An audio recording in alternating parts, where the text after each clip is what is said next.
Shalom, selamat pagi saudara-saudara yang dikasihi Tuhan. Kini tiba saatnya kita akan mempelajari sabda Tuhan untuk bekal kita di dalam melangkahkan kaki kita di pagi yang indah ini. Pelajaran kita pada pagi ini berjudul karat. Apa maksud dari kata karat tersebut? Untuk itu mari kita lebih dahulu berdoa.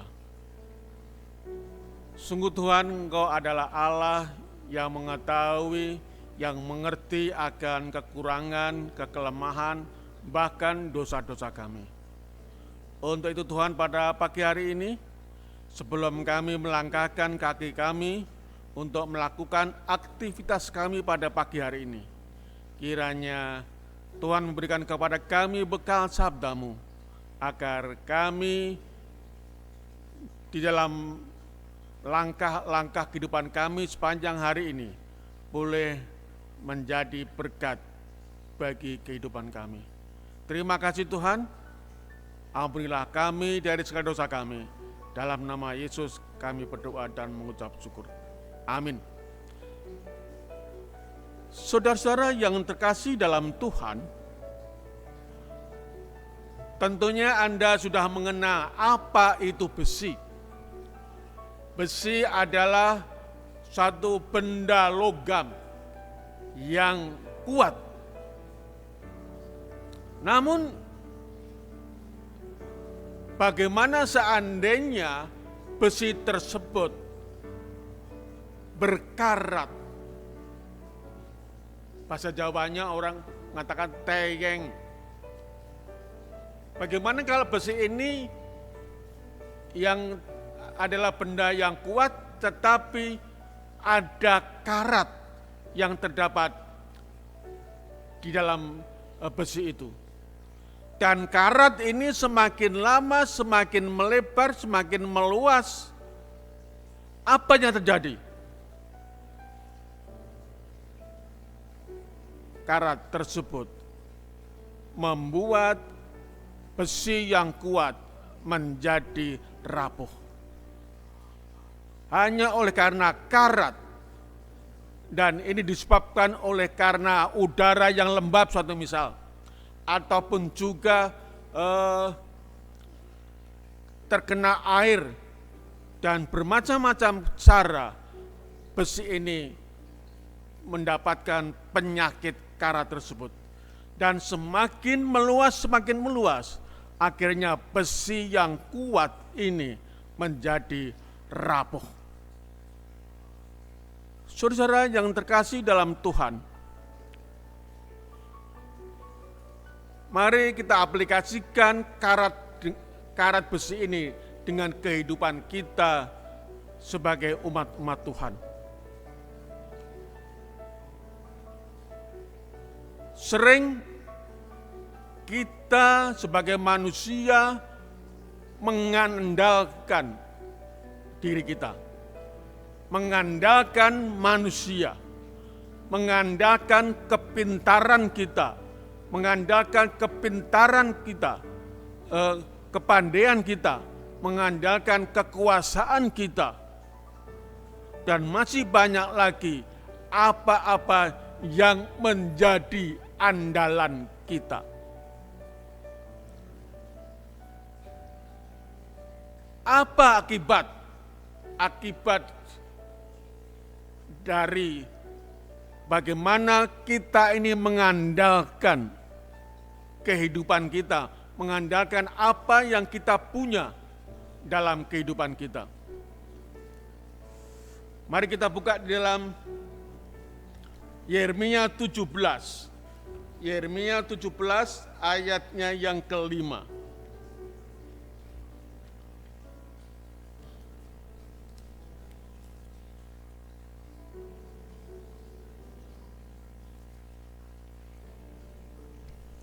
Yeremia 17 ayatnya yang kelima. Firman Tuhan berkata demikian.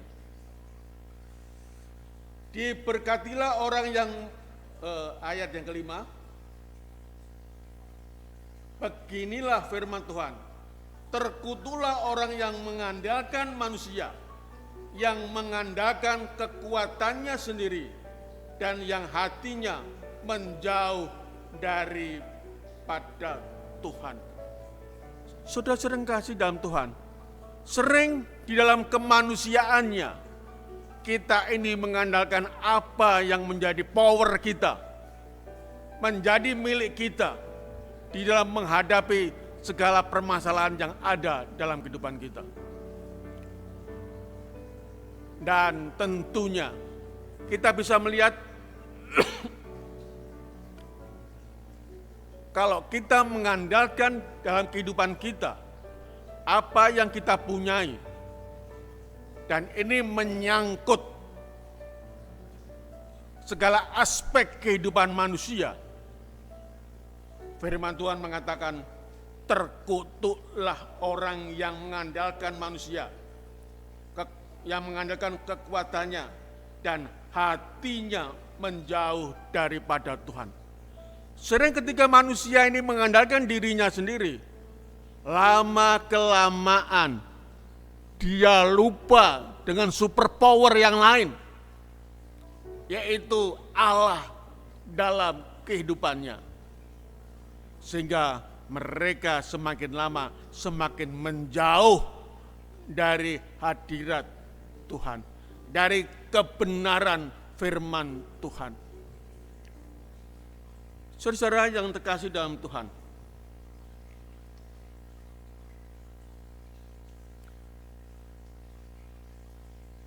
inilah yang membuat, oleh karena mengandalkan diri kita sendiri, membuat orang semakin jauh dari Tuhan, melupakan Tuhan dalam kehidupan manusia.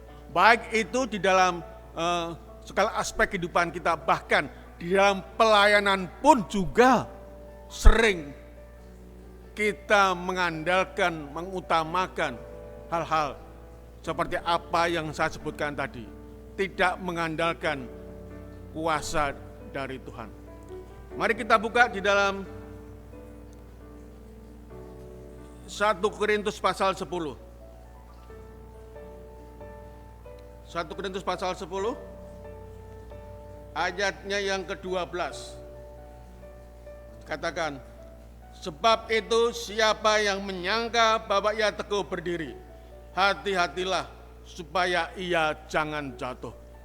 Saudara-saudara kasih dalam Tuhan, ini amaran Tuhan kepada kita. Banyak orang merasa, menyangka bahwa dengan mengandalkan kehidupannya, mengandalkan dirinya, dia tetap teguh berdiri. Firman Tuhan mengatakan, hati-hatilah supaya ia jangan jatuh. Banyak orang jatuh oleh karena apa? Mengandalkan kehidupannya, mengandalkan kepandaiannya, mengandalkan kekuasaannya, dan seterusnya, dan seterusnya. Namun dia lupa untuk mengandalkan siapa? Tuhan dalam langkah-langkah kehidupan kita. Saudara-saudara yang kasih dalam Tuhan, sebagai ayat terakhir, kita baca di dalam